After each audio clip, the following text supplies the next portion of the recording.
Hello. One of species of mangroves, Bruguiera, is famous by its knee roots. So this is a forest of Bruguiera, mangrove place on Iriamoto Island of Japan. And on January 26, you can see not only shells of mollusks and some fallen flowers of Bruguiera, but a big variety of these knee roots. So look on them. They are very different shape and size. Some knee roots are much larger than others. Some are much smaller. I believe that origin of knee roots is easy to explain. Look on some smaller roots. They definitely grow in that very topmost arc part. So this is a place where roots secondary thickening is probably most active. And in that case, if surrounding places are growing at less rate, the root will change its shape.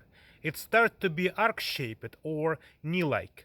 So this adaptation is widespread in the genus, and Bruguiera is very easy to recognize by presence of these very funny roots. By the way, while really complicated is to walk here, not only because the soil is extremely muddy and this shells of mollusk are very sharp, but also of these very tangled knee roots. So the idea of knee roots is simple. Plants will need a ventilation of lowermost parts of the plant. Very frequently, this part of land is under the water. This is a place where river is mixed with water, typical mangrove place. And then oxygen in the soil completely disappears.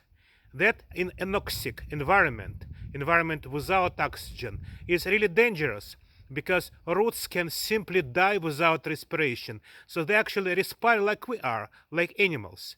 So these knee roots will provide a ventilation way. So this is how Bruguiera is ventilated. Again, these are knee roots. By the way, knee roots are present not only in Bruguiera. For example, in a bald cypress, in some other plants from gymnosperms, knee roots are also not frequent, but possible to see. So this is not a unique adaptation, kind of natural way to produce roots which are going up. So upward growing roots are very normal for plants which adapted to live in mangrove conditions when this muddy soil, constant change of water level, and very frequently kind of mixture of fresh and salty water makes environment very unsuitable for most of plants. On the other hand, this environment is extremely productive, sunny, watery, everything which plants need. So if somebody will adapt to grow here, it will have a huge advantage, and mangroves have. So they form, for example, these knee roots and survive here very well. Again, today is January 26 on Iriamoto Island, and you can see the season by falling flowers of Bruguiera. Thank you very much.